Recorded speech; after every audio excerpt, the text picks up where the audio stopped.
Clerk's in place, and we've got our quorum. We've got a pretty tight agenda today. Well, I don't know if it's tight, but it's got a lot of items on the agenda, so I'd like to go on and get started with the September 15th Intergovernmental Committee. Before we get started, is there a kind of the order of the agenda items is kind of scattered. It looks like maybe there's some board issues that could come right after the other board issues. Does anyone have an objection to maybe taking the Citizens Advocate Dispute Resolution Training and either doing that first or last? Okay, we'll move that agenda item 3. We're going to move that down and get to that after we deal with the other boards and commission items. For anybody in the audience waiting on that particular item, you may want to, I don't know, you can go back to your office and maybe come back a little bit later, or stick around, either one. The first item that's on the agenda for today is sponsored by Councilmember Beard, and it's the oath of office on pages 1 through 8 of our packet. Councilmember Beard, is there anything that you'd like to say in advance to us discussing? I think Law Department is here to discuss this as well. You know, we attempted to do this quickly initially to kind of get out in front of all the other activities that we kind of sensed were going to be coming, whether they be state auditors' recommendations, and many of the boards and commissions have gone forward with their own approach. Not all of them. For instance, the library board always had an oath. They had an oath long before any of the problems arose, not only there, but even the airport board situation. And, you know, we can continue. It's going to have to be somewhat vanilla, in my opinion, so that it can cover all situations rather than trying to go through and as many boards and commissions as we have and customize the oath for each one of them. And for that matter, if they already have an oath, it's more of a psychological process to get people to understand the level of importance of what being on a board or a commission is. And it doesn't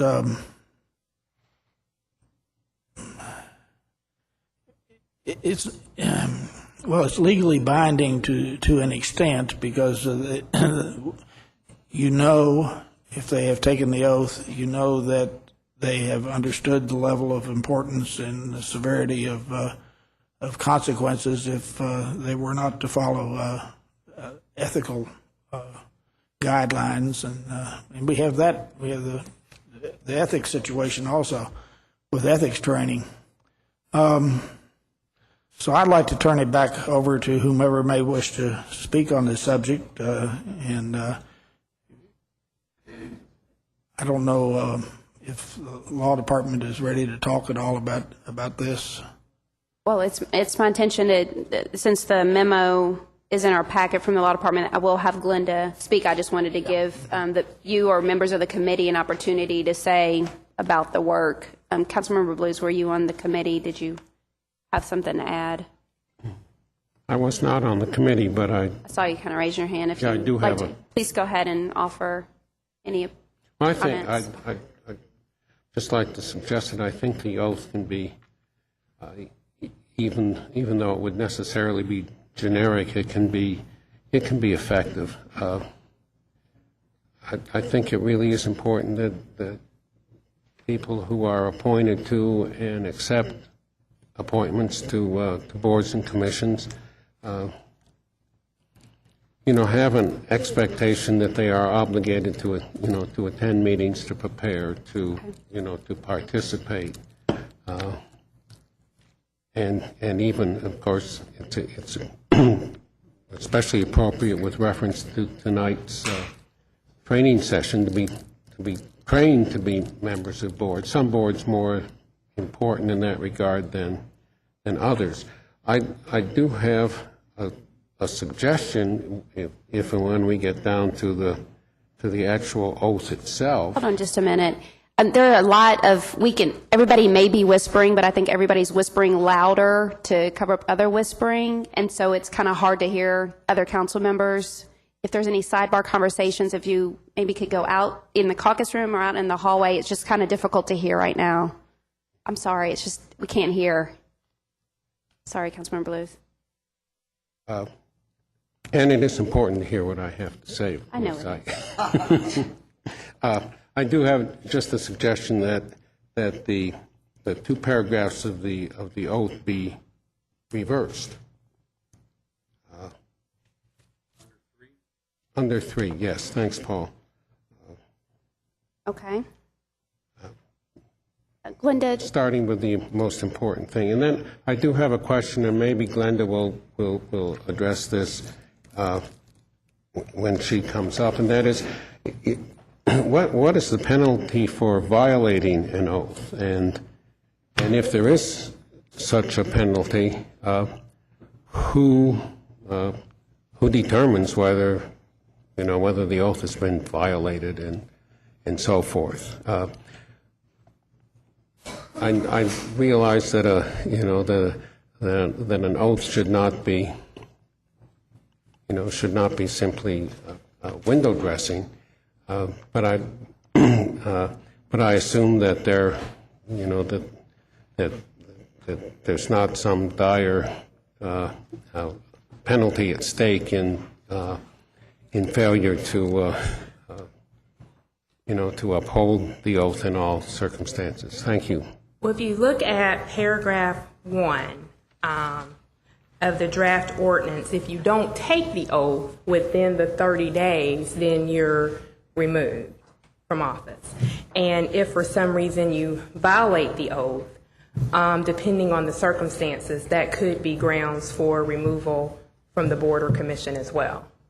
And then in terms of switching the 2 paragraphs, I don't have a problem with that. If you want me to switch them around, I can do that.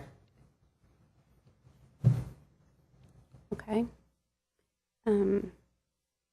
Did you want to say anything else about the ordinance at all? That's not particularly addressing any questions from council members, but just overall? Okay. No, this was just done based on the comments that you all made at the last meeting. I went back and took another stab at coming up with some language that would be acceptable to the committee. Okay, thank you. And committee members, if you'd like to speak, just hit your button. I do see Councilmember Henson, but otherwise just hit your button to speak. Go ahead. Thank you, Chair. Glenda, I have one question about the boards and the commissions that are classified as special districts. Okay. Do they have to comply with this ordinance as well? No, they would not. Okay, so they are not included, Right. So the airport board, the health department, the Human Rights Commission, Parking Authority, Lex Tran, Housing Authority, and the Library Board of Trustees would not be included. do they have something similar that they attend, or? The Library Board of Trustees and the Ag Extension Board are required by state statute to take an oath, but those are the only 2 that are considered special districts that are required to do that. Okay.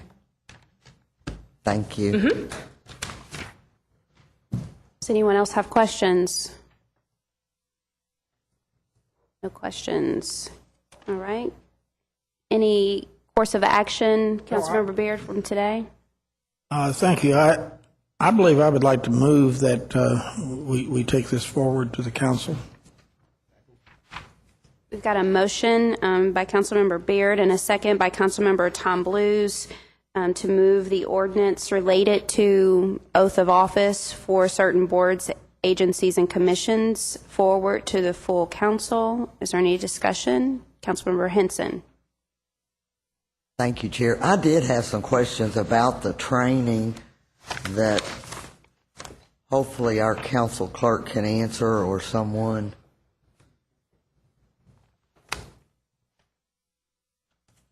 I was just curious as to how often the trainings would be offered, and would they be, it would be arranged and administered by the council clerk? You're talking about the board and commission training that's scheduled to start tonight? Well, this says that you will attend. In section 1, paragraph 3. Section 1, paragraph 3. I will attend trainings offered relating to members of boards and commissions. Well, we're actually starting tonight, and board and commission members will receive training on how to be, what you need to do to be on a board, open records, open meetings, and fiscal responsibility. And I think there were 17 boards and commissions that were invited to attend that tonight, and we intend to provide it online. So after tonight, board and commission members will be able to log into a system and watch it. Okay. But it will be live tonight, and I think we have 100. We have 100 that are coming this evening. We also have the ability to do 4 of these a year live. Sorry about that. We have the ability to do 4 a year live person training. We also can do this on the web and invite those that are perhaps out of sequence or would like to refresh to visit that. When will the oaths be given? Well, we wouldn't do the oaths until after this ordinance is passed, so we couldn't do that until after the council passes the ordinance. So it would depend on how long that takes to get this. Because it says you have to complete this within 30 days, so that's something that the council clerk would arrange. Right, because the ordinance says you can either do it verbally or you can do it by affidavit. So, but you just need to do it within 30 days, so. And complete the training as well? The training is not within the 30 days. It's just saying that you're promising that you're going to do the training, but you don't have to do that within 30 days. You just have to do the oath within 30 days. Okay. Thank you. Councilmember Feigl. Thank you, Chair. I just wanted to add a little bit to that. I think that when we were talking about including this in this ordinance, including the training in the ordinance, this was prior to this new training program that's being offered, I believe. I think the new training program that starts tonight, is this not new? Yeah, I don't think that's ever been done before. So this actually was just a suggestion that we do some type of training, and it preceded what's going to start tonight. So I think tonight actually works very well into this. But within the 30 days, we had also said that had to complete the training or take the oath within 30 days of appointment, if I'm not mistaken, because we said it couldn't be retroactive. So we put this together thinking in terms of new appointments, I believe. So that's just to respond to those 2 questions. Thank you. Thank you, Councilmember Feigl. There's a motion and a second on the floor. Is there any further discussion? We'll take a vote then. All in favor of moving the ordinance forward to council, say aye. Aye. Any opposed? It's unanimous. Thank you very much. Thank you for the committee on that work, and do we need to disband that committee? Are you all working on something different after that? After this, I think probably we'll probably be working somewhat on the wording of the oath in of itself. Okay. With a lot of guidance from law Okay. and a lot of guidance given to law, just to be fair. Okay. Okay? We'll look forward to hearing back on Thank that. you. Thank you. The next item on our agenda is the Ethics Act, financial disclosure for board and commission. And Councilmember Myers, I guess are you going to couple this with the boards and commissions reporting immediately following? Yes, ma'am. Actually, if you would like to go ahead and do the boards and commission reporting first. Okay. That's fine. We can do that. Sure. Okay. Is it Commissioner or Glenda that will be? I think it's either going to be Shay or Anna. Oh, okay. Sure. Okay. Take your time. Shay's going to come up in just a second. And for committee members, that's pages 39 through 41, or anybody that's watching from home following along on the packet.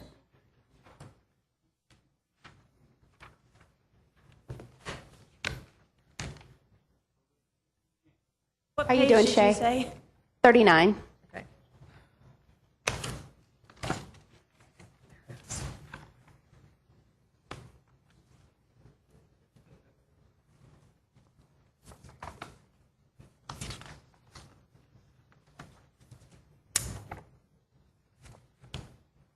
Okay, I'll just more or less give you an update of what the memo says. I'm not sure if everyone's had a chance to review it.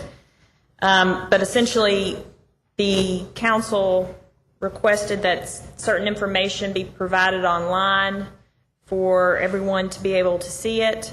And we've made some progress, not as much progress as I would like to stand up here and say we've made, but you also have a screenshot. If you turn to, I guess it's page 41, there's an example on the top of boards and commission listings. Our first step was to get a listing of all the boards and commissions because not everyone even knows all of the ones we have. The first step was to identify what either KRS or Code of Ordinance created the board or commission, and that is listed for the citizen or the person who's interested to see there. If it's KRS, they can link directly to it, which gives them all the information they need about the board. Unfortunately, our Code of Ordinances is not able to link directly to a chapter, and so you have to type in that information at the Code of Ordinance link that's provided at the top of the page. This is the first step in satisfying the request of what's the purpose of the board or the mission, what's the makeup, and those sorts of details that were requested. Our next phase will be where you click on the board information and we will spell it out for the citizen in a more understandable way, but right now they can't access it with just a simple click of the button. Let me see what else. What am I missing? The other request was for minutes to be posted. Some of our boards are already posting minutes online, and for those, we have a link to those boards to get to their minutes. The Planning Commission, Citizens with Disabilities, I think, and maybe a few others have their own websites where their minutes are.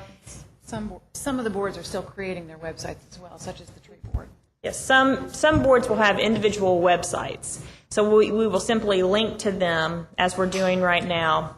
And by the end of the year, what we will do is have, when you click on the screenshot here, if you were to click on Address Enforcement Administrative Hearing Board, it would take you to a different page that would have all of the information on the board, and then it would have any available minutes. We are going to rely on the staff that's assigned to each board to update those minutes. Any boards that do not have urban county government staff assigned to them, which there are a handful or so of those, would send the minutes directly to the mayor's office, and we would put those on the site. But it's just going to take a little bit of time to train all the internal folks on how to actually do that content management of the site. But our goal is to get that done by the end of the year. Other questions on the memo? Councilmember Myers. Thank you, Madam Chair. Ms. Raybould, I think, well, let me ask you this question first. Are these boards and commissions required to provide the government with their minutes and with their annual reports?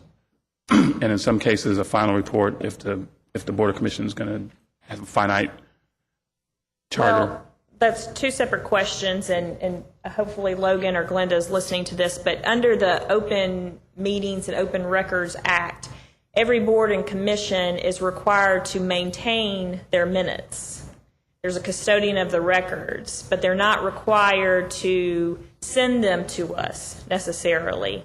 But if someone were to call our office or call them directly, they have to provide within a reasonable amount of time a copy of the minutes. So there is the requirement to maintain minutes, but there is not the requirement of all the 100 boards to send them to some central location.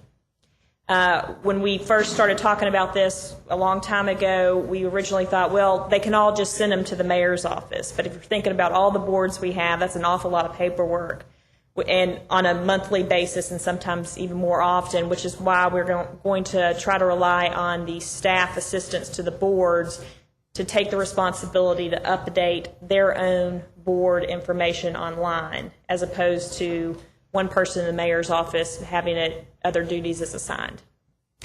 Now, the other question was, we did talk about having an annual report, this committee having an annual report from all the boards.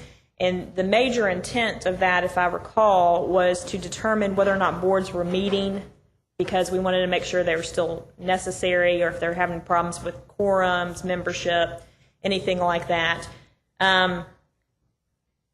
The council passed an ordinance or a resolution asking for the minutes to be posted online. I cannot remember what the specific language was as it related to an annual report, but what I remember that we recommended to you all was that the mayor's office would send a letter to all of the boards and commissions and ask for a short memo, essentially a report of their activities from the previous year, how many times they met, and if they didn't meet, why, and a recommendation on whether or not there needed to be any changes to the board. And we're going to have those letters out later this fall with a due date by the end of January, and we would bring forward those reports to this committee at the February meeting. That's my recollection. Okay, that's fantastic, actually, because that's really above and beyond what we, I think, intended. What we were talking about was if they had an annual report, that we would get that annual report published on the web. But I think it's great that you're going the extra distance to ask them to just give you kind of a short synopsis of what they did the previous year. I'm not aware of any board actually having an annual report in the way that we probably think of them for nonprofit boards. I've never seen one before. If they have one, we'll certainly make that available and request that they send that in with their little short. We'll probably create like a template kind of deal of questions to answer. But I'm not aware of them actually having annual reports. Okay. Well, I appreciate what you're doing there to ask, to create that template. Yeah. And have them provide that synopsis, because that's really what we're looking for. So if they don't have an Right. annual report, that will suffice. So that's great. Okay. And I guess it does make more sense to have your staff person handle that rather than, we kind of envisioned, I think, that all going to the webmaster, but it's still the same difference whether it's somebody in the mayor's office or the webmaster being inundated with monthly minutes for 100 people. The way our new website, which now is no longer new, it's been up for a little while, but the intent of it is to be what's called content management, which means individuals besides the webmaster can be trained on putting information in and not having to send it to one person and wait for that person to get it up. So we will train the individual staff members for all the different boards, and a lot of them they all are Urban County government employees, how to log in, post a PDF under their site, and then citizens would have access to that. I'm not sure what our capacity level will be. I don't know if there's like a critical point of no more minutes because we can't handle it, but I would envision that we would have as many minutes as possible going back at least, a calendar year, and then information. One of the things that we'll have on the site is contact information for the individual boards. So under the open records rules, if you need information for that board, you would contact that custodian of records, and he or she would get it to the individual. That's the way it's handled right now. Okay. And just so you know, those requests do not come to us very often. But perhaps in this day and age with the interest in boards and commissions, people will start asking for those more often. Okay. Thank you very much. Councilmember Blues is next on the list. Thank you, Madam Chair. With regard to archiving minutes, I think it is important that boards and commissions submit their minutes to a central location, that they should come to the government, because at least we can reasonably reliably predict that the government's going to stay and continue on. But boards and commissions, change. The attendance can vary. Officers change. Materials could get lost, and it does seem to me that that since we have electronic capacity for storage, and since minutes can be so important to serve as a kind of institutional memory, that we we might well want to require that, not necessarily to submit records on a monthly basis, but perhaps annually to be, and if not always put on a website, but also, but to be archived and accessible.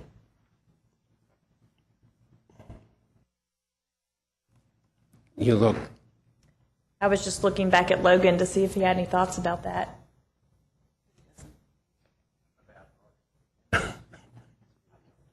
He doesn't have any thoughts about that. Let's see that he doesn't, yes. Well, I understand what you're saying. I mean, on the one hand, by having them on the website, as we're going to be doing shortly, that will archive them electronically. But I think your intent is saying that they would be submitted to a central location, such as the mayor's office. We would have hard copies of them, perhaps, and file them away with information that we already have on the boards, or keep it in an electronic file. I think an electronic file would be, would be best. Okay. Well, then, I don't think we... I have a little info from Department of Law. Okay. They have mentioned that even if we required the minutes to be sent in to us, we would still maintain those in accordance with our records retention policy. And I'm not well versed in that, but there is some cutoff where those would probably be destroyed at some point. After 5 or 6 years or so.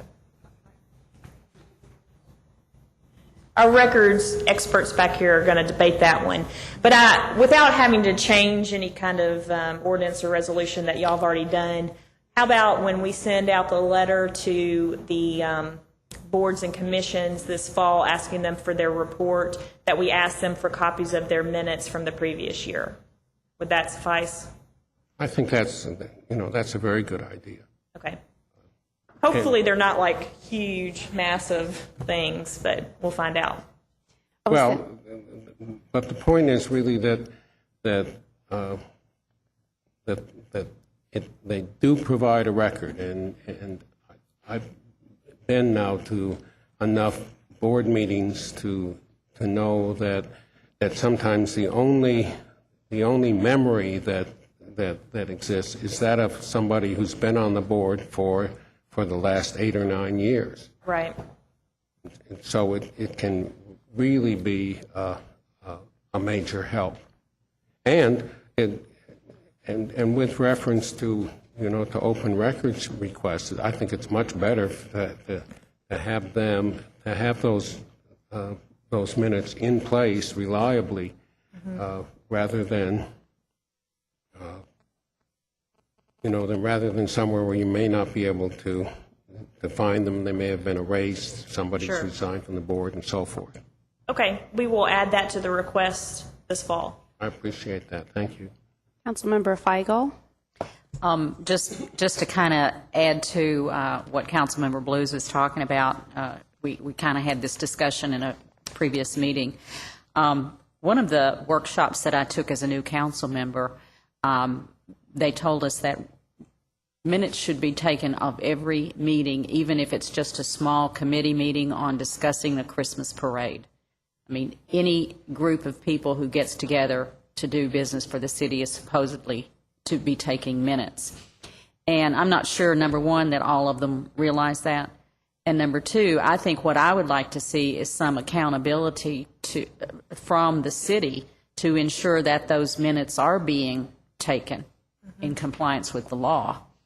And if it doesn't go to a single point, then I'm not sure there's anybody checking to make sure that those minutes are being taken.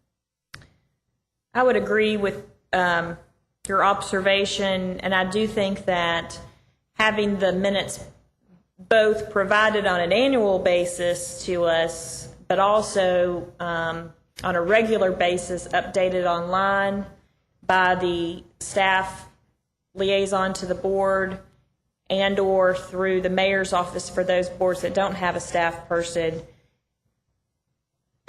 we will be able to see who's posting and who's not posting. And we will be able to contact the board chair or the staff person and say, why don't you have your minutes? And have some type of communication back and forth. And if if we find out that they're not taking minutes, that's a good coaching opportunity, I guess that you would say. But I do think having them on the website is going to be a good reminder for boards and commissions that may not be taking minutes, that they are supposed to be taking minutes. Glenda, or do you all know if when boards and commissions get their training, not the training we're doing tonight, but any kind of information they get, like the Planning Commission or so forth, is there instructions to them about taking minutes? How does that happen, you know? And don't we send them the open records? I know just enough to be dangerous, so. What do we send?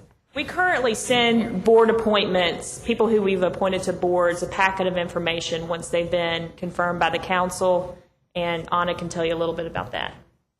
After I receive the memos back from the council clerk's office that are noted with the confirmation date from the council when they've been approved, we take that information and we send a letter congratulating them either about their appointment or their reappointment, indicating their term expiration date. And we also include information on open meetings, open records, the information that we receive from the Attorney General's office. And it's a pretty significant packet of information to go through, which includes some details about what government meetings are, what government records are, how to retain those, what you should be doing. The details are included in that are pretty specific. Those were updated in I believe July of 2008, so we're sending out the newest packet. It is also available as a link on our website, on Boards and Commissions page. If you go to the bottom of the link, it will show you those, it'll come up as a PDF, and so people can print those and review those at any time that they want to. And once they've received that, we include in that a signature page, which is a proof of receipt that they have received that information, and that stays as a part of their permanent record here. Any other questions? Any more comments from Shay, Law? Commissioner. I wanted to mention one thing. Under the state open meetings law, all public agencies, and that's pretty broadly defined, are required to have minutes of actions taken at the meeting, and they are required to have those available no later than the next meeting date. In addition, they are required to have a schedule of their regular meetings. So just like we do, at the end of every year, the council passes an ordinance and says these are all the meetings that we're going to have, including committee meetings. If you have a meeting other than that, then you have to do proper notification of the open meetings law, and this would apply to all the agencies we're talking about. So when Councilmember Blues was asking about minutes and things and these kinds of things, how minutes get lost, that's not supposed to be happening under the open meetings law. Okay. Thank you for that clarification. Thanks. All right. Any additional comments? Any action requested to the administration from this committee related to this item? Okay. Yes. Chairwoman James? Yes. One more comment, if you don't mind. Sure, go ahead. This information that we're discussing right now related to open meetings and open records and those sorts of things, that is a focus of our training this evening. So we will be making it a point to talk with all of our board members, and we've invited the directors, executive director types, so that they're aware of it and they can continue to work with their boards to make sure that they're following those rules. Okay. I have just a quick little comment on the staff liaisons. How is it determined what boards and commissions receive those? Is it is it based on the type of board or commission it is? I'm pretty sure that it's actually specified by ordinance. Okay. I think Planning Commission is always an easy one that comes to mind. I think it does actually say in there that staff will be provided by the Division of Planning. So, is that correct? Mm-hmm. Administrative Hearing Board specifies that it comes from code enforcement. Right. The Rural Land Management specifies that it's the director of the PDR program. So it's pretty much specified by ordinance. I'm not aware of any other way of assigning people to the boards. Okay. And for the letter you're going to send out, can you copy either me or Paul or both of us on that, so as committee members related to this, we know what's going out? Sure. And also check the legislation that we passed previously about the request for minutes to see what it is that council authorized, if there's something you need additional from the intergov before you send that out, as far as, you know, the request for an annual report. If we didn't ask for that before, then maybe we should go ahead and pass an ordinance that makes it official to ask for any additional information. I'll check on that language. I think it was fairly general as it related to the annual report. Okay. But I'll take a look at it. Okay. I remember what the intent was, at least, though. Okay. Thank you. Councilmember Myers, are you ready to proceed with the next item? Okay. For anybody following along, we're looking pages 9 through 35, the financial disclosure, which has been being worked on for quite a while. We're anxiously awaiting any updates. Thank you, Madam Chair. Ms. George, could you come up? And maybe Commissioner also. Part of what we're trying to accomplish here, it seems that it's going to take, according to the law department, some assistance from our state legislature. Could you, either of the two of you, talk about the memo that you have in here with our current draft ordinance? And I guess 9. Is it page 9 you're looking at? 10, 9, 10, but really specifically page 13. Okay. Some of the groups that we really wanted to get at are listed here on page 13. And I'll let Ms. George, if you want to explain, okay, Commissioner, why they think that they're exempt according to state law.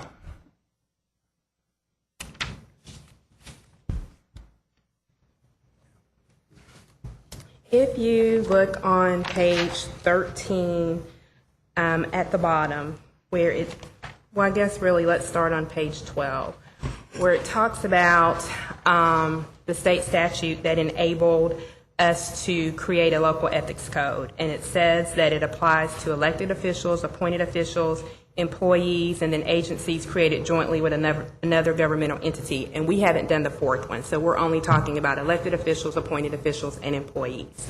When we get to looking at other boards and commissions, such as the Ag Extension Office, the Board of Health, the Parking Authority, the Housing Authority, Airport Board, Human Rights Commission, the Transit Authority Board, and the Library Board of Trustees, those do not fit under KRS 65.003 sub 1. In addition to that, state law creates something called a special district, and that's what these entities fall under. So they are totally regulated by state law. So unless the General Assembly amends the statute allowing us to bring these boards and commissions in, regardless of what we do in terms of oaths or the Ethics Act, these boards are always going to be exempt because they are governed by state law.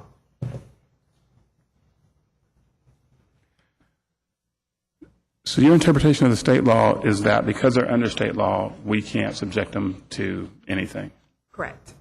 Because we would need authority from the General Assembly in order to do that. If you could go back to number 4, which you said that we haven't done, or agencies created jointly as specified in the Code of Ethics, what would be an example of? That's intending for us to adopt like a joint ethics code with somebody else, and we haven't done that. We're standalone. Our Code of Ethics only applies to us. We haven't done it jointly with like another county or another group. It only applies to elected officials, appointed officials and employees of the urban county government. It doesn't apply to like Winchester or some other place. Okay. Help me understand that a little more, because it says or agencies created. But the way you describe that, it sounds like you're saying ethics acts created. Well, but it's talking about local codes that would apply to agencies that are created jointly. And the entire statute is not set out here, and if you would like, we can get together and look at that later so you can see it in full. But we aren't operating with number 4. Okay. So then, do you want to go over any other changes in our current draft ordinance that you have here? Well, at the last meeting, there was a motion made by you, Councilmember Myers, to amend the Ethics Act to require all boards and commissions created pursuant to Article 7 of the Charter, in which require confirmation, to be subject to the Ethics Act unless, and there's that last sentence in there, unless exempt by state law. That unless exempt by state law would exclude the ones that we have previously talked about. Right. Now, when I made that motion last time, that was a recommendation from you to make that motion or to move in that direction. You didn't Right, but actually we had ask me. already previously said in our October 9, 2008 memo that you couldn't get to those. So we're still only talking about the ones Right, that are specifically right. to the urban county government and not ones that are governed by state law. Right. I'm fine with that now. I understand that we're going to have to do something a little different to address these on page 13. Okay. I'm just going back to the all with the exemption of these 8, it looks like. So when you said that we would be better off putting everybody under there that we can put under there with the exception of these 8, could you explain why you wanted to do it that way? Well, because before what we were looking at was trying to come up with a definition. We were trying to describe regulatory authority and trying to make all boards and commissions who had some type of authority, regulatory authority, fit under there. Or we were looking at the ability to expend public funds, and we were trying to decide who had the ability to expend public funds and what the dollar amount was going to be. And it was just too difficult to craft a definition that would be all-encompassing. So the other alternative was to either specifically list the boards and commissions that we wanted to apply to it, or just make everybody subject to it. And if I could say historically, one of the reasons when we began this journey a long time ago that we wanted to go with an ordinance that did not specifically list was because then every time something new changes, you've got to go back and change your ordinance. Right. We all feel like that's probably not the best law Right. to do it that way. So I guess if I could maybe open it up to the committee, is there any objection to the recommendation to include everyone with the exception of those that we can't include? And I guess in the same breath, I want to say that what I'd like also to do is make a motion that we vote on here to send to the full council a motion to draft a resolution, if the resolution would be the best way to do it, to the state legislature to ask them for enabling legislation to add these 8 that are currently exempted by state law. So whatever the best way to get at that, I want to do that also. Okay. So is that a resolution, or do we just do a letter? We could do it by resolution. Okay. Okay. Would you mind holding that motion until we hear from a couple other Sure. committee members? Sure. Is that okay? Absolutely. Okay. Did you have more questions before? No, I think probably it's the best to open it up now to see if there's any question about adding everybody under there except for the exempted by state statute. Okay. Let's hear what everybody thinks. Councilmember Henson. Thank you, Chair. I'm not sure when these items were put in committee, but I was thinking that in light of all of the things that have happened with frivolous spending, that's why they ended up in committee. And so what we're seeing is that the boards that were actually charged with frivolous spending and so forth are not even included in this ordinance. So I guess Councilmember Myers then, by going to the state and requesting a change in the statute there, then that would address those issues. Right. Because I guess I just don't see the other commissions and boards as being as much of a problem as the special district boards. Mm-hmm. Okay. If I could respond. Thank you. We actually were out a little ahead of the curve on this. And when we first put this into committee and tried to move in this direction, it was before any of these came out. So we weren't reactionary. We were actually trying to get out ahead of it. So I think that there's real value in light of now what we're seeing, that we just put everybody under it, because there's really nothing onerous about the actual Ethics Act itself. And the financial disclosure where it would be applicable, the thing to remember is that you don't have to disclose amounts of money that you get from different sources. You just have to list those sources so everybody understands what they are. And back when the Ethics Act first came into existence, when they created those 4 by ordinance that were subject to the financial disclosure, everybody thought that you wouldn't be able to find anybody to serve on those boards and commissions once you did that. I think there was a clearinghouse on the Planning Commission at the time, probably because people didn't want people to know what their sources were. But once that was done, there hasn't been an issue getting people to serve on those boards and commissions since that time. So I think that historically we've seen that this isn't going to create a situation where all of a sudden it's going to be really difficult to find people to serve. And then I'll just stop there. Thank you. Councilmember Crosby's next. I just have a question regarding the state statute KRS 65-003, Section 3, regarding these special districts.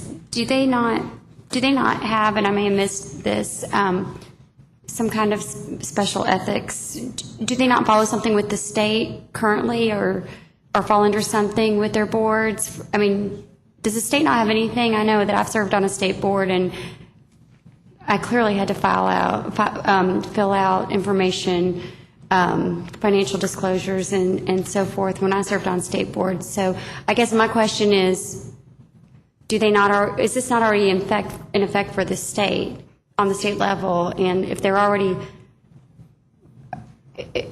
already in effect, then why wouldn't we just utilize what they're already doing? We don't know the answer to that question, but we will check it out.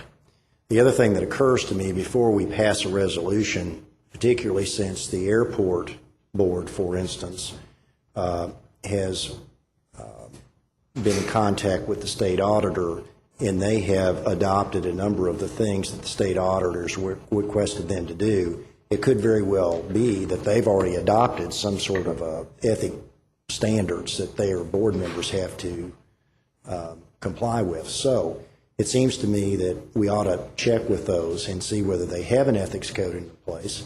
If they don't, and if they're not required by the state to comply with a certain code, then we could ask them to go ahead and comply with the code. And I don't know why they wouldn't go ahead and do it. I just think that would have been our first step to see if there would have been any type of code with the state that clearly these boards fall under the state, and we're trying to see if something can be enforced, if there's any type of violation, because that's what we're interested in. If they're doing something that's wrong, how's it going to be enforced, and who's going to enforce it? And if they fall under the state, then why aren't they being enforced at that level? Well, one thing to remember, and I want to go back to something Councilmember Myers said in response to Councilmember Henson's question. This actually has been a topic of discussion for over a year. And I know Councilmember Myers has been very interested in this, and there's been a lot of discussion about who should it apply to. You see an editorial from the Herald Leader when this was adopted in '94, when the state legislature required all local governments to adopt a local ethics code, that there were only 4 that were specifically included. But one thing that I want to go back to, we can look into that, but the point is that we were looking at all boards and commissions. That's what the original charge was, to look and see, against whom could we apply a local ethics code. But I want to go back to something about the ethics code, which I want to make sure we don't lose sight of as we're discussing this. There are different components to the ethics code. You have a code of conduct as a part of it, but also the financial disclosure. As you recall, the last time we were discussing it, we talked about maybe applying the code of conduct to all, but not necessarily the financial disclosure. Or, if you did the financial disclosure, modify it in some fashion. I think I indicated at the time that I knew different cities did that. And KLC did a survey and submitted that information that's in the packet. I think I emailed it to you earlier. But I think it's worth discussing whether you really want financial disclosure statements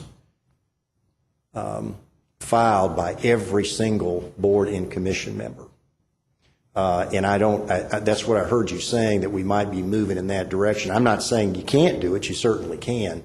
But if you'll notice, that's pretty rare among other cities in the state to do that. Usually they'll have a threshold, or it'll only be certain agencies. But I think it's worth considering, even if you decide that the code of conduct needs to be applied to everyone.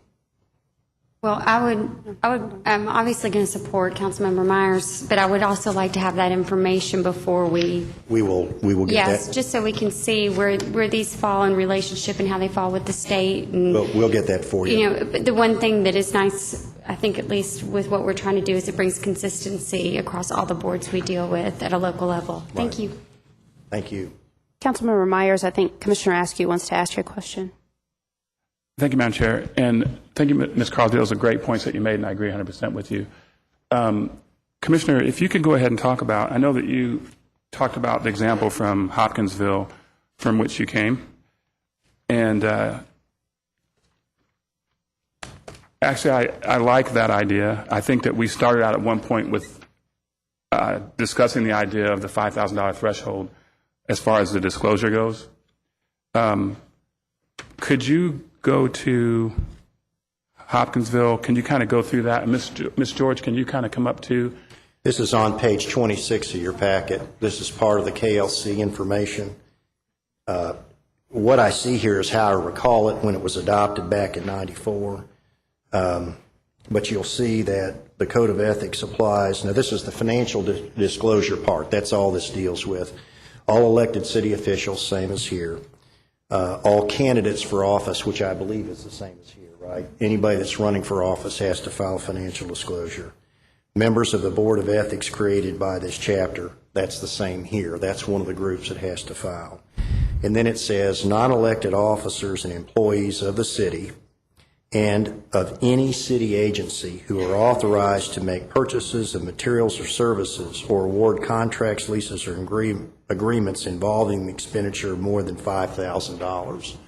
And so it was just decided that you would make application or a financial statement, disclosure statement, if you were fall in that category and you had control over $5,000. Now, I believe, and Glenda can tell us more, but there are certain employees and officers of LFUCG that file financial disclosure statements. I file one. And I know the folks, I believe, in purchasing file one, and I'm not sure who all in LFUCG right now, but I don't believe any of the agencies other than the ones specifically listed currently are required to file financial disclosure. And I believe that's the Ethics, Planning, Board of Adjustment, and who's the other one? There's one more. Okay, it's a committee we no longer have. Do you want to address the ones that have to submit it in LFUCG?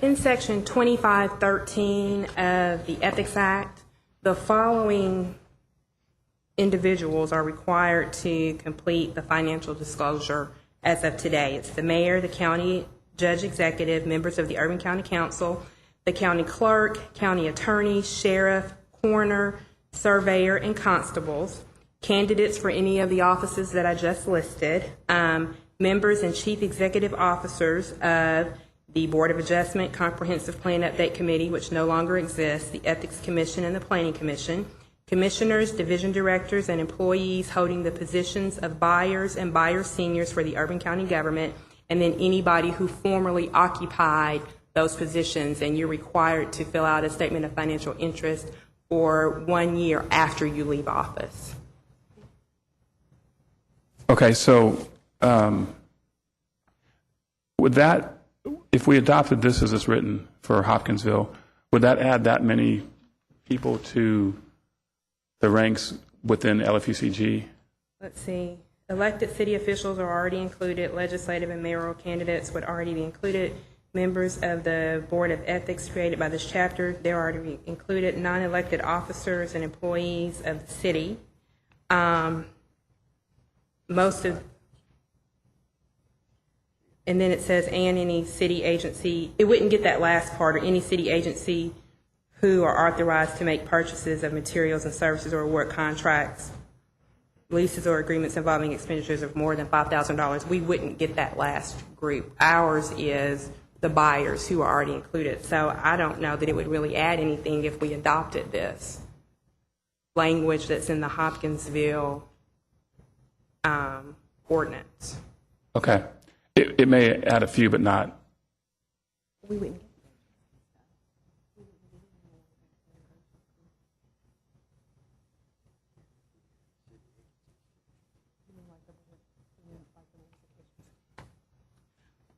One more thing to add, but we do have, we are talking about adding boards and additional boards and commissions, so we would have Right.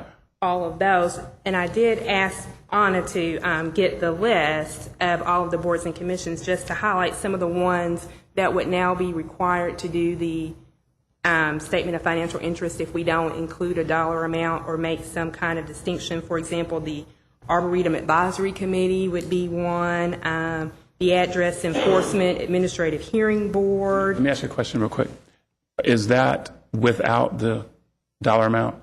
Yes, without the dollar amount. More than likely, some of these that are just advisory in nature would be included. Right, but we're talking about doing the $5,000. As long as we do the $5,000, it's going to exclude some of these Okay. that are urban county government created boards and commissions. Okay.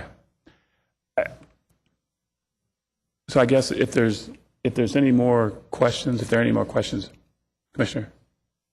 Councilmember Myers, the flip side of that is we don't know if you impose the 5,000, how many people it would encompass. We'd have to ask some of these agencies about that. See what I'm saying?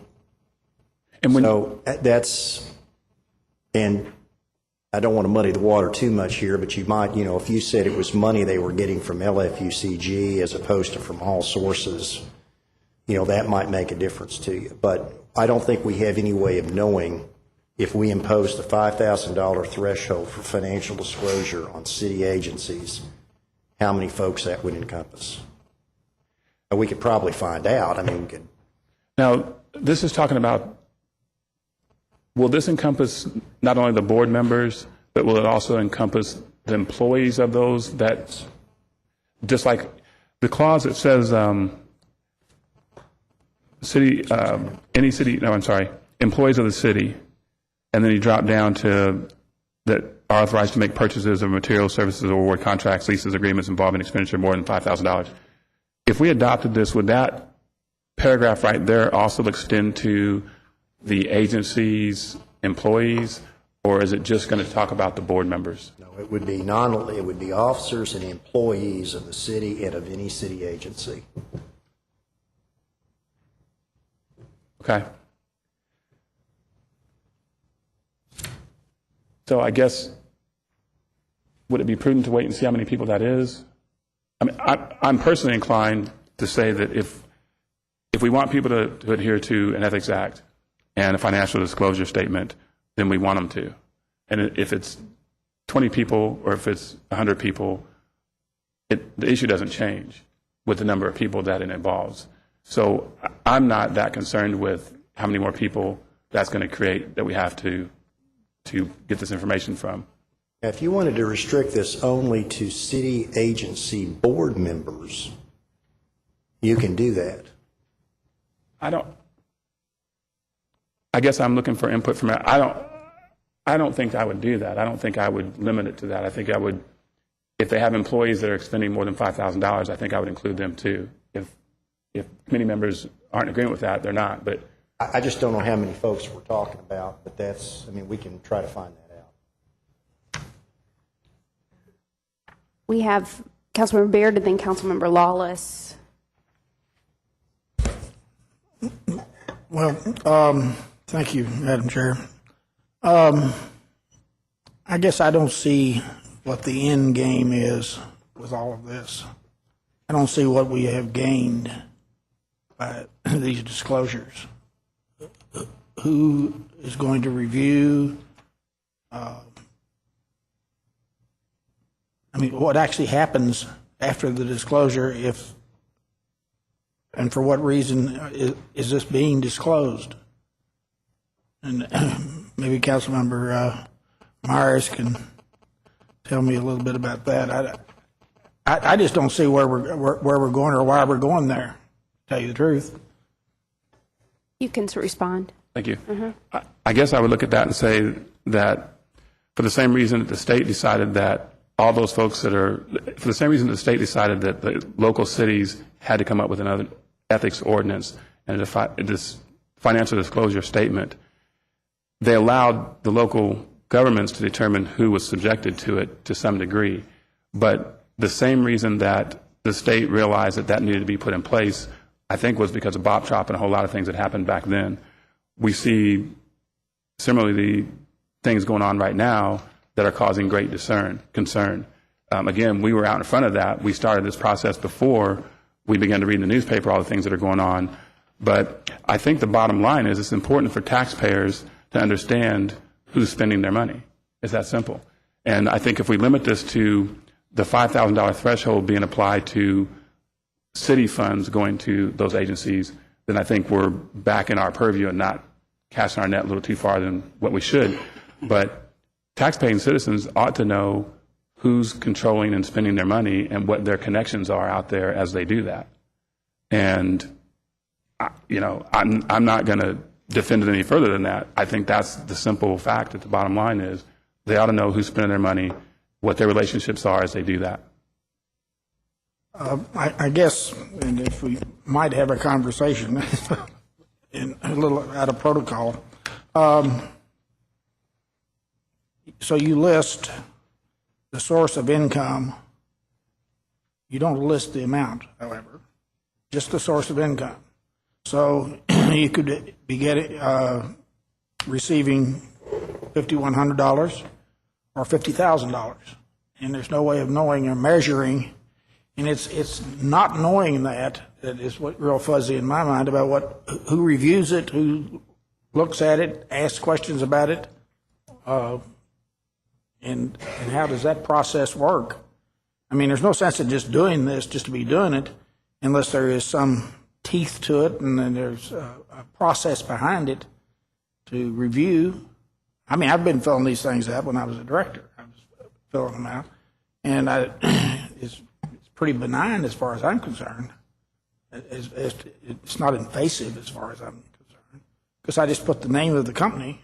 I did consulting work at that point on the side, bank consulting, and I didn't have to say what the amount was, what the level of involvement was, or whether I was an officer of that company or a shareholder, or on and on. I think actually if you look at that form, you do have to list if you're an officer or a shareholder in the company. You have to list, if you reach that threshold of dollar amount, you have to list it, and you also have to list how you're getting it from that entity too. You don't have to list the dollar amount, but if you're a shareholder as opposed to a partner in the company, all that is on that form to disclose. And I think that, you know, when we start looking at promoting directors, when we start looking at putting people on boards and commissions, when we start looking at some of these committees that look at who would be awarded a contract, I think it's very important to know if you're receiving monies from that industry, for example, or from, certainly if you were going to get money from that company, if you had some kind of relationship financially with that company, you would not be, you shouldn't be eligible to serve on that kind of a committee that would just make the decision on who gets the contract.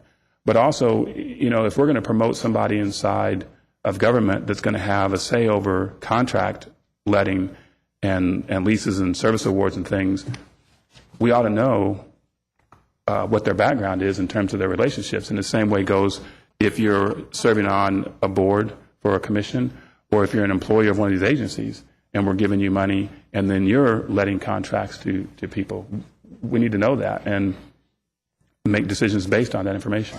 Well, I wouldn't argue with you about the letting of contracts, and that part of it I understand. As Director of Economic Development, I had no authority to do anything. And I'm still filling out these forms.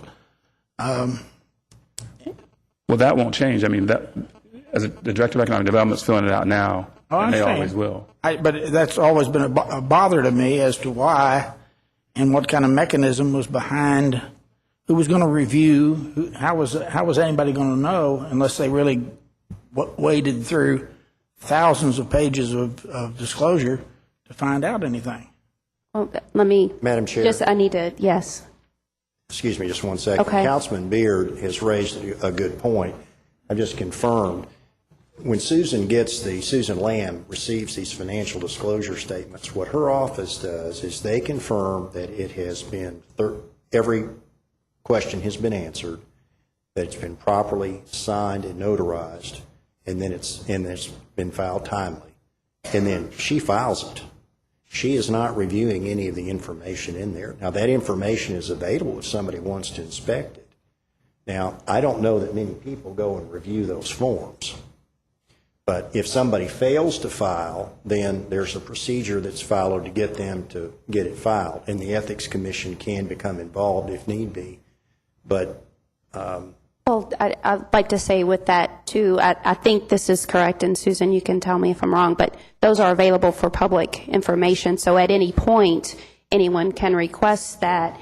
And when you fill it out, it might not be relevant, but during the course of the year, it could become relevant depending on what's happening on the, say, for instance, Corridors Committee. If you're hiring someone to do something, it may be appropriate at that time to then pull the record. So it's not that one-time shot, but I think it's point well taken that maybe a review process should be talked about, or at least some kind of filing process should be talked about for reference. How are those easily referenced, and we make sure that that we have some sort of system for reference, because I've pulled them at times, but I know it's not something that people regularly do.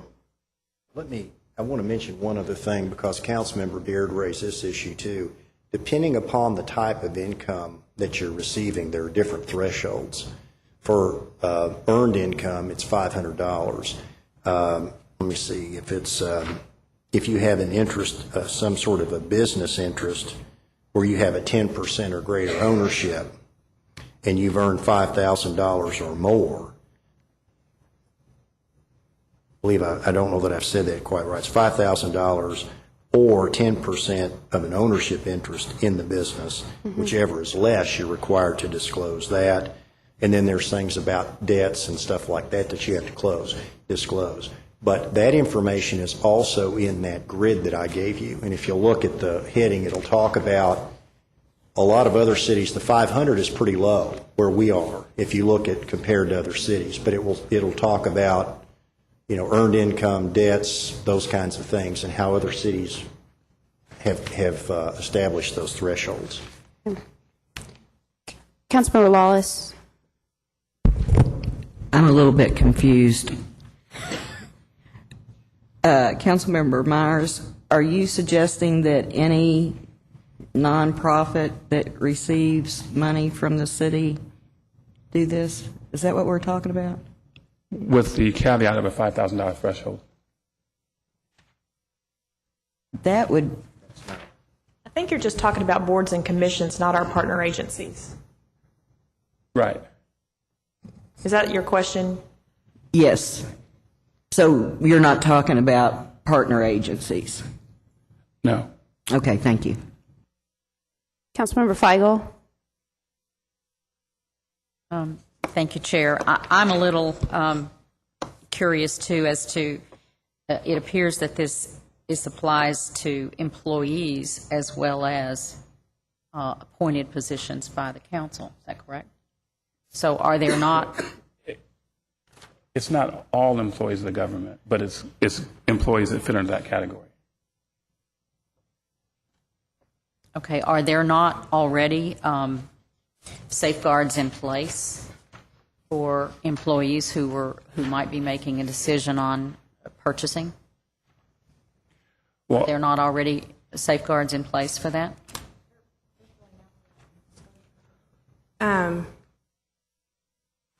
If you are a buyer in the division of purchasing, you do fill out the statement of financial interest. If you are the purchasing coordinator in a department or division of the government, you're not filling out the statement of financial interest. So it doesn't include all employees. All employees are subject to everything in the Ethics Act except for the financial disclosure, unless you're a division director or commissioner or buyer or one of the other categories that I've listed. So, for example, our purchasing coordinator does not fill out a statement of financial interest for the Department of Law. Okay, thank you. Can I ask for clarification on that?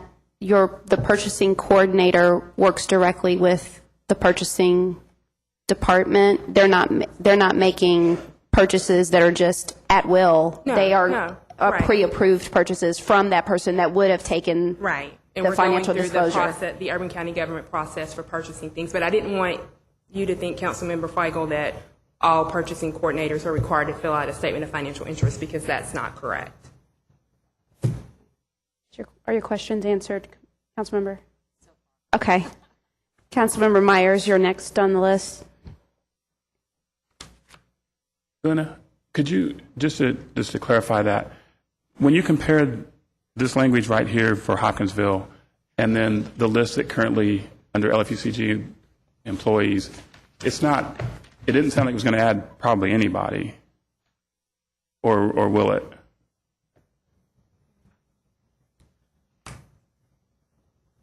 Elected city officials.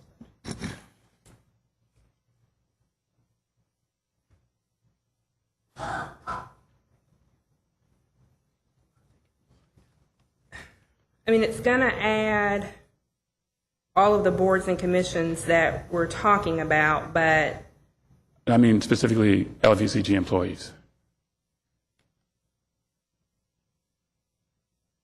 no.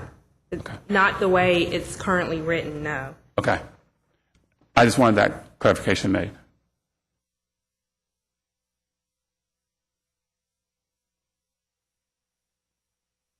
Any other questions related to this? Did you have anything else to add, Glenda? Okay. Councilmember Myers, do you have any thoughts of how we proceed from here? Well, Commissioner, I wanted to just add one thing, and we do have purchasing coordinators in every division and department, and they do work closely with purchasing. But for instance, in the law department, if our purchasing coordinator wants to make a purchase of something, there has to be approval. I've got to still approve it, but they're actually doing the ordering off. If it's office supplies, it's off a state contract and those kinds of things. Now, I believe every other division and department does the same thing, but you do have people out there that are actually involved with the ordering, that if you decided that even though there might have to be somebody else approve it and they're putting it together, then yes, it's conceivable that depending upon how it was drafted, that you might have the purchasing coordinators included. do you see that as a positive or negative, or are you just giving us information? I'm giving you information. Okay. I think it's up to you to decide whether you want to, and really, to be honest with you, it probably would be better to have somebody from purchasing tell you, because I don't, their involvement with the purchasing coordinators and how all that works, I don't understand all the ins and outs of that. Okay. Can I make a suggestion to the committee, and Law can give their feedback as well, but it looks like you can vary these amounts. So if we wanted to do this, you could set an amount that had to do with purchasing versus set an amount that had to do with money going outside of government to an awarded entity. So I think we could keep that in mind if that were something that we wanted to consider. Right, and that's exactly what this spreadsheet does. If you look across the top, the first page of it, there's different categories. Applies to those with disbursement over, source of income amount, real property, business interest, creditor. So there are different categories, and yes, we could do that. when Ms. George is free. Did you have another question for Glenda? So if we were to look at this legislation or this language here for Hopkinsville under that second list here, and we were to incorporate that in the proposed ordinance that you have here, is that going to take a lot of rewording? Well, this is what I would like to do, if that's what we're considering, because this is just a synopsis that was prepared by the Kentucky League of Cities, so I'd at least like to be able to see the actual Hopkinsville ordinance to see what it says, and then we can go from there and making a decision about whether or not that's language we want to include and who it would apply to, rather than just going by a summary that we received from someone else, because I have not looked at this language in the Hopkinsville ordinance to see what it actually says. Okay. Then I would ask that you do that.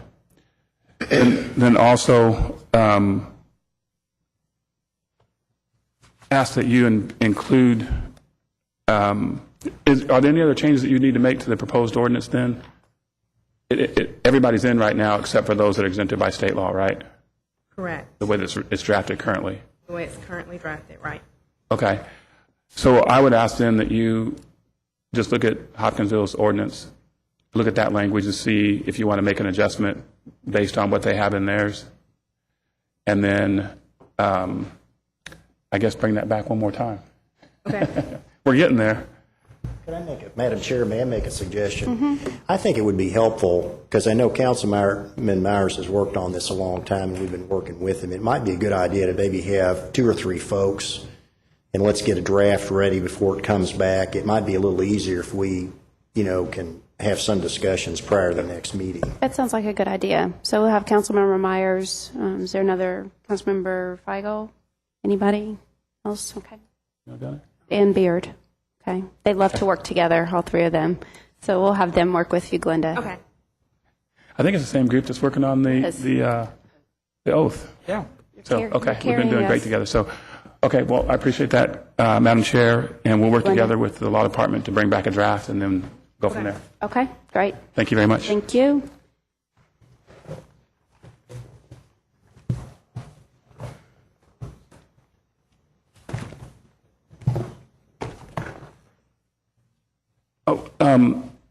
Thank you, Madam Chair. One other thing, could you look at, based on what Councilmember Crosby said, can you look at what the state requires of those 8 that are exempt? Yes, I have that down to do that. Okay. And then bring something back, and can you bring that to the work group also? Yes, I can do that. Okay. Thank you. Thank you. I believe next on the list would be the boards and commissions with nominating bodies, sponsored by Councilmember Crosby. You want to give us a little bit of an intro background on it? Yes, thank you, Councilmember James. Back a few weeks ago, we had a discussion in one of our work sessions regarding the Ethics Commission and the various groups that nominate to the commission, and it turned into a broader discussion about the different boards and commissions that we have and the fact that we have special interest groups who have the ability to nominate to our boards and commissions. And so we took the discussion further and hence made a motion to bring it to this committee as to whether or not we even should have special groups that make nominations to the mayor, and why not the mayor can't pick his nominees by charter as he's provided to, and bring forth those nominees, and we as a legislative body have the ability to vote these nominees up and down. And it's not really just directed at the Ethics Commission. That's one that sticks out. There are several other boards that also have groups. I know that they listed a few on here, but right now I'm actually working on a vacant property review commission task force, and that's another committee that has some special groups that make nominations to the mayor. And what we're hearing, I think, based on at least my experience, is that sometimes when you have some of these groups, that there might be 1 or 2 people, for instance, an executive director or somebody who controls who comes forward to the mayor. And then what we're hearing in some cases from the mayor's office is that they have trouble getting nominations from these groups. So I just thought maybe it might be a good time that we discuss this and see where it leads us. When I was looking through what was brought forward to us and the questions that were answered, those weren't really questions that I asked. My question was more of a broader question as whether or not we even had to have really groups that we know nothing about making nominations to the mayor, and why he can't just pick and then we have the up-down vote on these different commissions and committees. So that was more my question. I'd be happy, even though the administration answered some questions, they weren't really the questions that I had asked, but we can either discuss this today or we can defer it. It's really up to this body. Thank you. Shay, if you don't mind, we do have a memo in our packet for anybody that's following along, pages 42 through 43. Do you want to respond? Well, I guess if you first wanna to know Councilman why- Crosby and then why you chose these questions, if they weren't what she asked. You should ask Paul Schoniger, who's sitting next to you. He sent them to us. I did, but that's okay. Okay, your question, I don't remember what your question was other than just, all I have is that you referred the Ethics Commission to council and all boards for... All groups all that groups. make nominations to boards and commissions for discussion. And basically, and I guess at this point, I don't feel like we can even have a discussion on it based on the information that we have before us today. So I guess maybe we probably need to clarify with the administration what exactly we're looking for and then bring it back.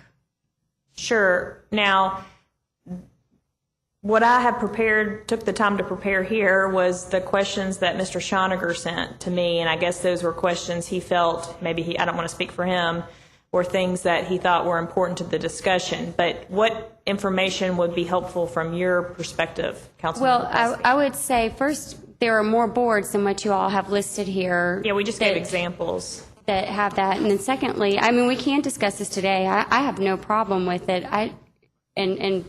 In stating my position on how I feel about this, and what type of interaction there is between the mayor and the nominating bodies. I think we're all pretty clear on that. I guess this was just not what I had asked to bring Can you, forward. Councilmember Crosby, could you maybe at this, since we have the opportunity and all ears, maybe go ahead and talk about what it is that you would like the administration to present to us, so then they I'd like to know their opinion as to whether or not they think that we need to have special groups making nominations to boards and commissions. If they have to have, and maybe Law is a better person to ask this, but if they need to have special, I don't want to say special groups, if they need to have groups by ordinance making nominations to boards and commissions, or does the mayor have the authority to make appointments, and as a body, can we vote them up or down? Let me try to take a stab at that. First of all, again, I'm just answering the questions that I thought were needed for today. My understanding of what you had asked were just to refer all of the boards that had nominating bodies to this body for discussion, and we can bring forward to you a list of all of those boards. The way we've been operating, I mean, every time a board is created, even boards have been created since we've all been in office, the council passes an ordinance that says how the board will be made up. We all know that. And the wisdom of the council in the past has been to have certain groups out there recommend people to be on a board, and I would assume that is to make sure that whoever the mayor is at that time has as large of a pool to choose from and as diverse of a pool to choose from, rather than just going to who he or she might know, I guess. So I can see it both sides. This is just my personal opinion. I think that if you look at the ordinances the Ethics Commission, for example, I mean, I know sometimes we have a hard time getting some of the agencies to give us nominations, but I do think the intent is good in that they were trying, when the original ordinance was written, they were trying to make sure that there was a diverse representation throughout the community. I don't want to interrupt you. I'm not talking about the diversity on the boards. I think that the ordinances are very clear with some of these different boards and commissions on how the board makeup should be. For example, I'm just going to use, say, the Vacant Property Commission because it's one we've been working on. You wouldn't want to just have some random board. You would want to have somebody on that board who has background on actually what they're serving for. But do you need to have a special group who nominates one or two people when not everybody may belong to that group that paying dues or whatever? For example, you might have, I'll just pull out, I don't want to pull out any group, but you may have, you may have some kind of association, you may have a group of neighborhoods where not every single neighborhood association belongs to that group, yet they're the ones responsible for providing a name to go forward to the mayor. Well, you can still have it, still lined out in the ordinance that you have to have a neighborhood association president represented on this board. So we're not talking about the makeup of the actual committee, board, or commission. That's clear in the ordinance. The ordinance, what we're discussing here is the actual nominating groups that bring these names forward and whether or not we have to have them bringing the names forward, if that makes sense. The Ethics Commission, clearly, you would want to have a certain makeup on the Ethics Commission. Yeah, I would imagine you'd want attorneys, and you'd want a very good cross-representation of the community representing us on that board or on that commission. But do you need to have 5 groups or 5 different or 7 different nominating people or nominating groups that were put in there maybe 10, 12, 15 years ago that may not be representative of what our community is today or in 20 years? And I think that's what we run into with a lot of these commissions, is that oftentimes when these ordinances are written, you put groups in where we can't get nominations because they're not active, or we don't know about the organizations because there may be 2 or 3 people who control who comes forward. And quite frankly, like on the flip side of what you said, the mayor picking, where's the fairness in that to the community at large? So I will stop there and allow feedback from. I mean, we can operate either way from the mayor's perspective.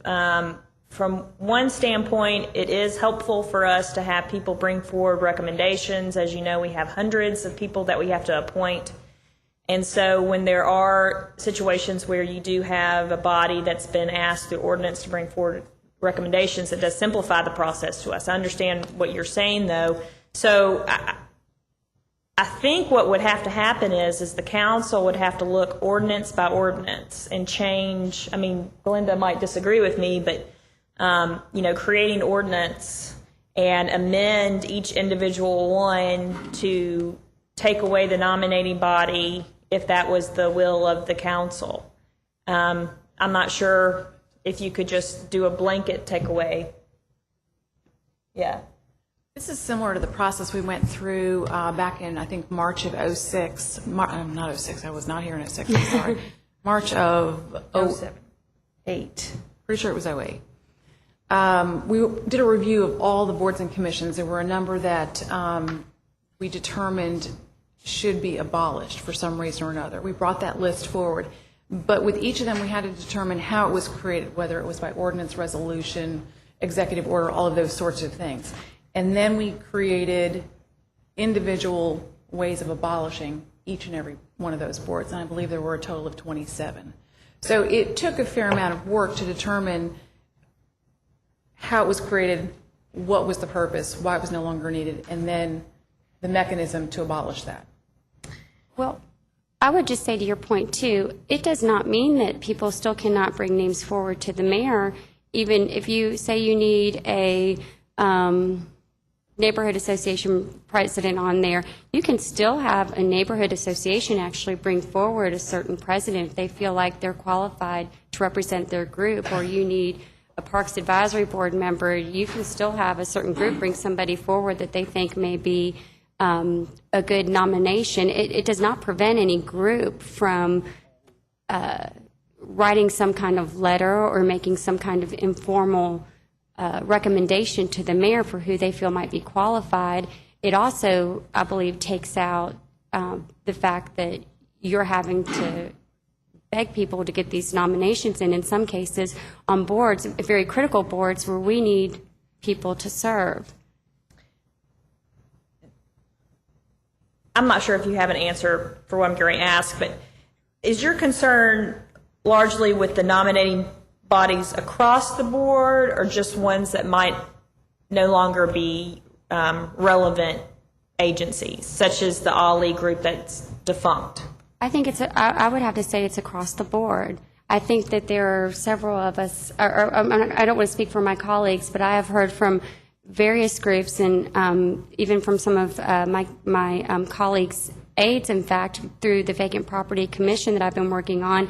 We're going to be bringing something forward probably in the next week, and they are extremely excited about the fact that we have taken out the groups that nominate, because they have had people approaching them saying how difficult it is for them to have the opportunity to serve because they can't get certain groups that they're involved in to bring forward their nomination to the mayor because it gets very political within the groups. So I think that I would have to say overall I have a problem with any group where it could become a political process within that group.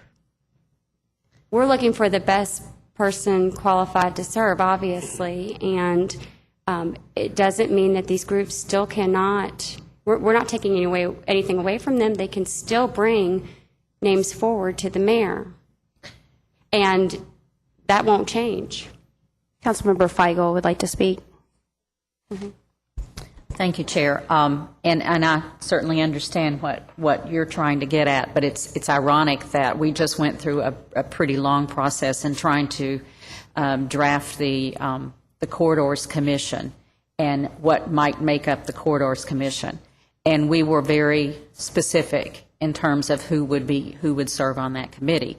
And the intent there is to try to find someone to serve who serves a broader group of people or who represents a broader group of people, where there can be communication with that group. Obviously, the entire neighborhood association can't serve on a Corridors Commission, but if they have one person serving on the Corridors Commission, then certainly we're hoping that communication would go back and forth. And so you try to find someone to serve on these committees, I believe, who can represent a broader group. Now, if there are instances where they've not been able to find someone to serve, or they haven't followed through, then there should be some mechanism for opening those seats up then to the public. But I still believe that as we set up these committees, rather than to take just open this up to the general public, I believe that we get a better representation of the community when we pull from a group of people who represent a larger group. Does that make sense? Yes, and I think that you still have, when you define the membership of your committee, you still have that. You can still have defined within who makes up your committee, who that is by ordinance. You just may not necessarily have that committee, that group nominating a person, if that makes sense. So if it's the Corridors Committee, you may have a member of the Fayette County Neighborhood Development Council on there, but they're not necessarily making the nomination. So you're suggesting then that I'm just trying to get at what your point is. I'm just suggesting that the mayor would pick a member of the Fayette County Neighborhood Development Council versus them making the nomination. Them make the nomination. Yeah. Is that all you have? Councilmember Blues? Well, I would just add that I think it would be a normal practice for the mayor to ask the organization in question. For example, one of the examples in our packet, the Masterson Station Advisory Board, Masterson Station Park Advisory Board, which is made up of stakeholders in the park and representatives from various neighborhoods. It would be logical, and I think this has been done, where the mayor asks the organization, can you suggest somebody who might be a candidate for this? Now, I assume, Councilmember Crosby, that this would not be a problem in your view. No, sir. And today, I'd just also like to say I don't plan on making any formal motions today. The only thing I plan on asking for today is possibly if the administration could get us a list of those boards and commissions that do have groups that do make nominations to those boards and commissions, if that's clear as mud. Do you understand what I'm saying? Like you said, where you went through the process of... Yes, in fact, we were supposed to have that today, and we didn't get it done in time. If we could just maybe get that, and then we can mill over this maybe for the next month and possibly come up with something next time. I'm going to assume you mean a list of the first two examples. We gave three. Yeah. The first one is where the mayor is given a number of nominees from a certain organization. The second is where the body actually picks the nominee and we don't have a choice. And then the third is where an entity is supposed to be represented, but then we could go get whoever we wanted from that group. So just the first two is the list you need. That's correct. Okay, we'll get that to you. Thank you. And then if it's okay with Councilmember James, if we can just then continue, if we can get that, and I'll hold off on anything till next month, if we could bring it back up next month for discussion. Sure. Thank you. Councilmember Feigl, did you have more to say? I guess the only reason I would see us going through the leadership of an organization to get a nominee is so that that person would then be recognized as an official, someone official to represent that group. And that would really only be the only way that you could get that two-way communication that you're looking for, is for the person who's serving on your board to be the official representation for that group.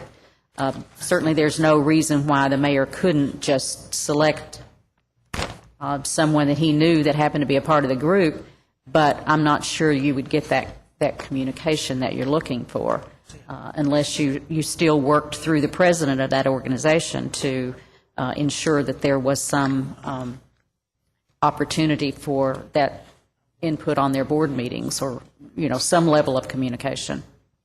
So I think just having that official representation gives that position a little bit more clout. So Thank you. I have I have a question for Shay or Anna. I'm not too sure, but do you have instances where, and you don't have to name specific agencies or anything or commissions, but where it's been an issue because a person was not nominated by that particular commission, where something, it seemed to be an issue that person didn't really represent or wasn't supported by that organization, and you kind of saw their mission, their vision a little bit different than the mission of the organization, and maybe organizations actually said, this is a problem, I wish it didn't exist this way. Can you think of anything? I'm not sure I completely understand your question. You're saying that once a representative from that agency is on the board, then his or her actions aren't representative of that agency? Is that what you're saying? Well, yeah, not the nomination though, but in the case where it's not a nominated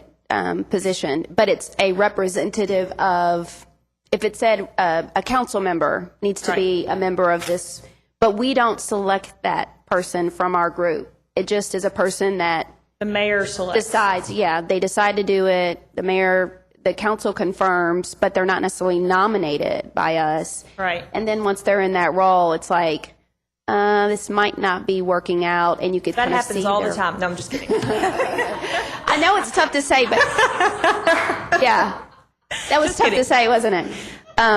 But just food for thought, like because I'm trying to think why you wouldn't. Why would you not want an organization to nominate a person? And trying to think of, going back and forth. I see kind of, Anna, did you almost get up? Or you? Well, and that's why I was saying. That's why I was saying earlier. There are situations where we do find it helpful to have an agency nominating to us, because it's in their. I mean, if we're going to assume that the agency is a legitimate agency that should be represented on this board per ordinance, then we're going to assume that whoever they bring forward to us, at least hopefully when they give us the three choices, that one of those three is someone that we feel comfortable bringing forward to you.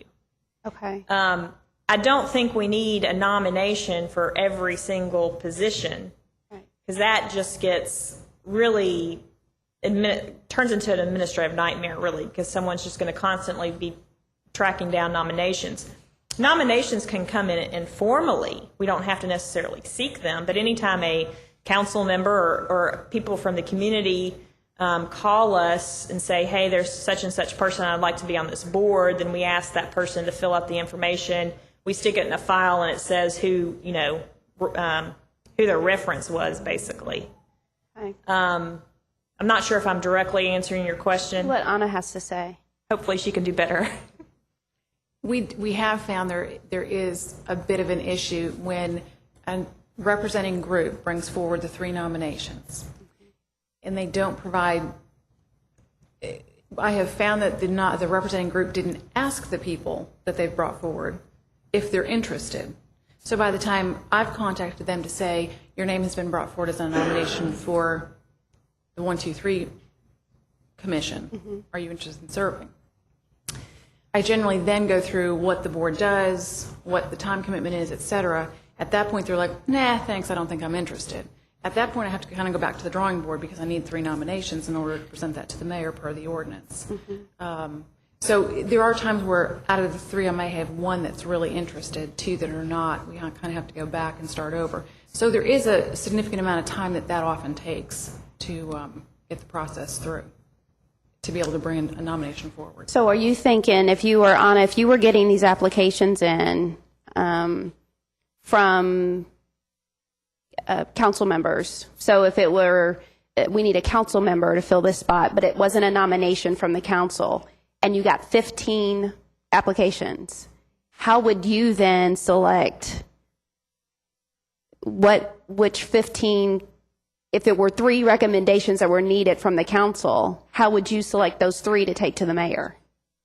You really want us to answer that question?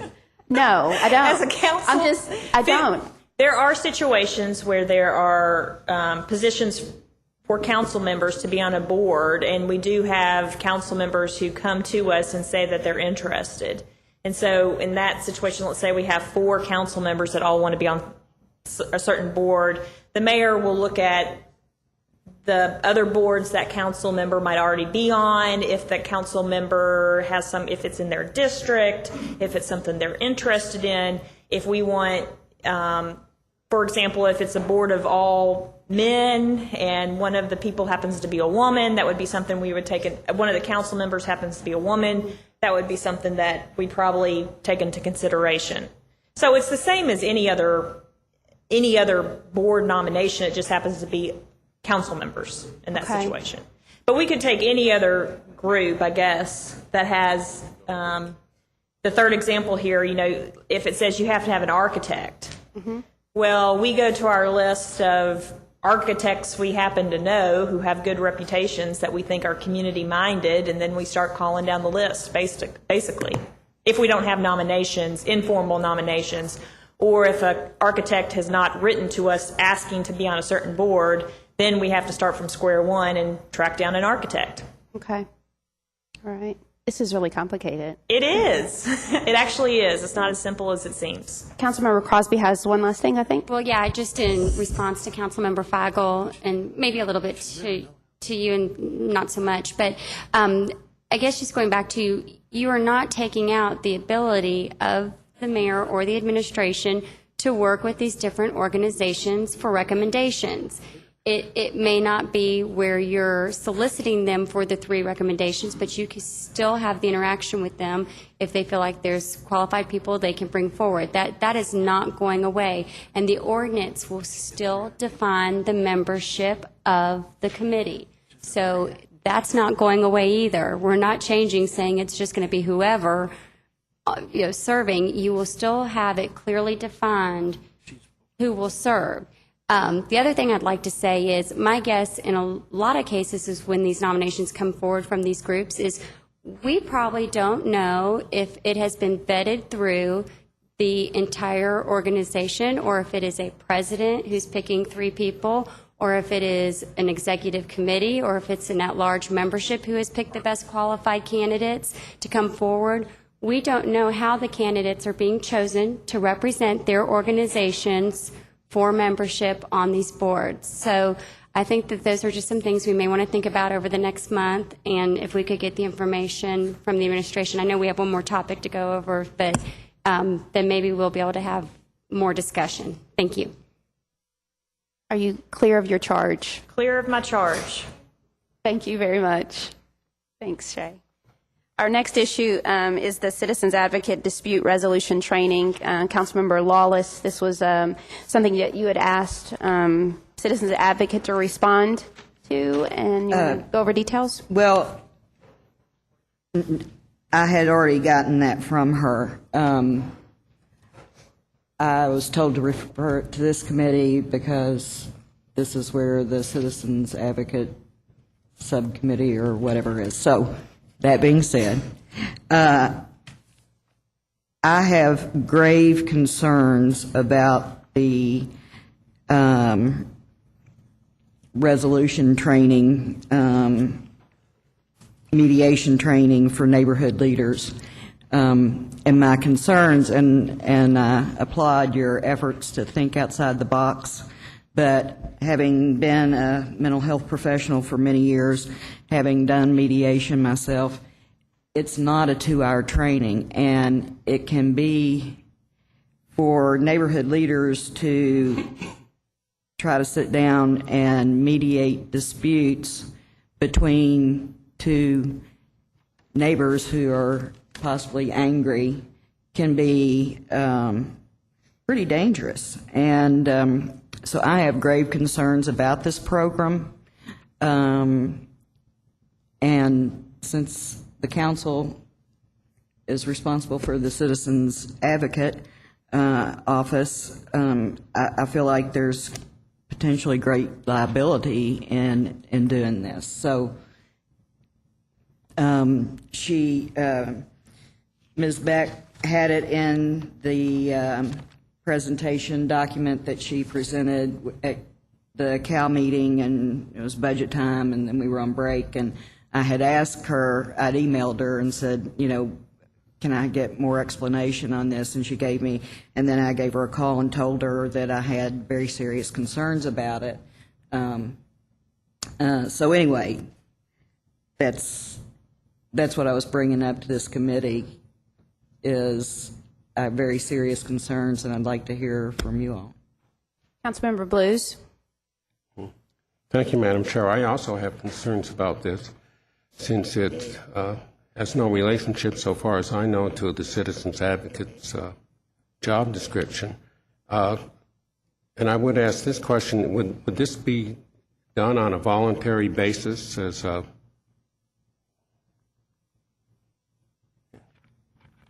in other words, as volunteer gestures in neighborhoods, or would it be on the clock? Joan, would you like to respond? Let me back up and give a little background in history. I'd like the answer to the question, if you don't mind, please. I had intended that this would be on the clock. Now, understand that... Let me say then that, as I say, this is not part of the Citizens Advocate's job description. I would assume that another Citizens Advocate would not be obligated to this enterprise. So that is my concern, that this is not part of the Citizens Advocate's job, And I think I have objection to it being included as part of the job and authorized by the council as part of the job. Thank you, Madam Chair. Thank you, Councilmember Blues.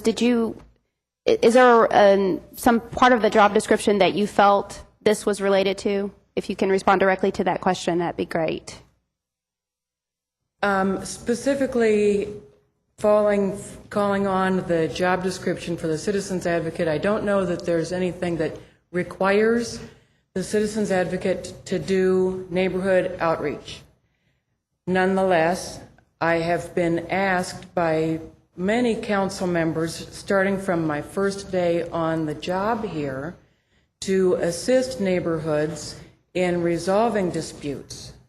And it has been only as a result of the process of those ongoing discussions with various people over the last 6 years that we struck upon the idea not of resolving neighborhood disputes, but of helping neighbors to resolve their disputes themselves by helping them to improve their communication skills. I want to be very clear that I'm not intending to offer mediation training. I certainly know that it takes much longer than 2 hours to become a trained mediator. Okay, thank you. Hold it right there. Councilmember Baird? Thank you, Madam Chair. I, too, have concerns about being involved in this at all as far as the government is concerned. If, in fact, a dispute arises that is covered by ordinance or statute, the whole situation of mediation doesn't apply anyway. That's to be taken up in a court of law.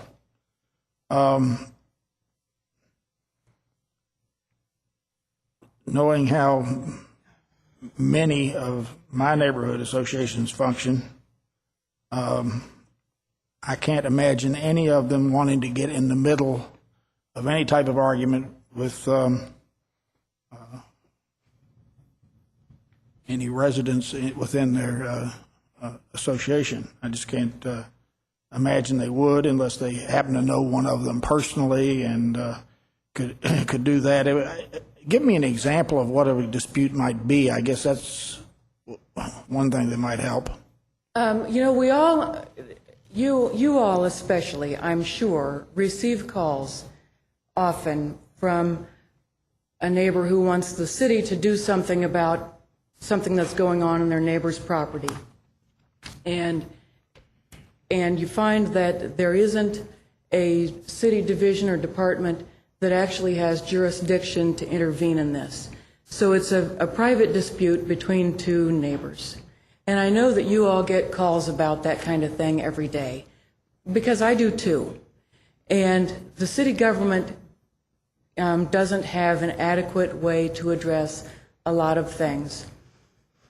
Nonetheless, oftentimes we'll find that a neighbor calls me because they've already been through code enforcement and building inspection and the police department and their council office, and nobody can help them get resolution with their neighbor. And it's really frustrating to those citizens that they think that their government isn't being responsive. The problem is that their government can't be responsive to all of those concerns. But oftentimes, those concerns have escalated over time because the neighbors haven't been able to talk to each other. They don't have a comfortable way to get into the conversation initially. And so it has escalated to the point where there's anger. So what I'm thinking of is that if we help our neighbors learn ways to begin a conversation about a problem before it escalates, that we will have given our neighbors effective tools to resolve some problems before they get out of hand. Thank you. I'm sorry, go ahead. Let me finish my thought here. Mediation is a legal term Right. that has some force of law behind it. In other words, when a mediator, when they come to a final conclusion, the mediator has the power to at least attempt to enforce it. No. No. The mediator will forward an agreement to a court that can Well, order okay, it. but that's how they But do again, it. I want to be clear, I'm not talking about mediation. If you look at the one Sorry, page... can you hold just a moment? It's difficult to hear when there's conversations going on. If you can just watch the tone in the back of the room, it kind of echoes forward. Thank you. The way this came up at the work session a month or so ago was that I put a mention in my quarterly report about going to the Mayor's Neighborhood Leaders Forum. Joan, I don't mean to be rude, but we only have a few minutes left, and you're just kind of reiterating the things that we know already. The one-page sheet outlines what I had proposed to work with neighborhood leaders on, and those specific skills are how to set ground rules for a conversation, some effective listening techniques, how to identify core interests that are implicated in problems, and how to deal with emotions that come into the mix. Frankly, I don't see that helping people improve their communication skills is dangerous. Also, although I have been encouraged by council members individually and through the budget process and the council links, although I've been encouraged to do outreach to neighborhoods, if it is your consensus that you don't want me to do that outreach, I will certainly abide by the will of the council. Joan, I don't think anyone's saying they don't want you to do outreach. They're saying they don't want this program necessarily, is where I think the conversation's going. And we're gonna be over our time, and we have 3 more speakers on here. I don't know of a recommendation as to how we move forward. We may have to come back. Do you want to is there a quick motion that has something to do with the ongoing or the beginning or ending of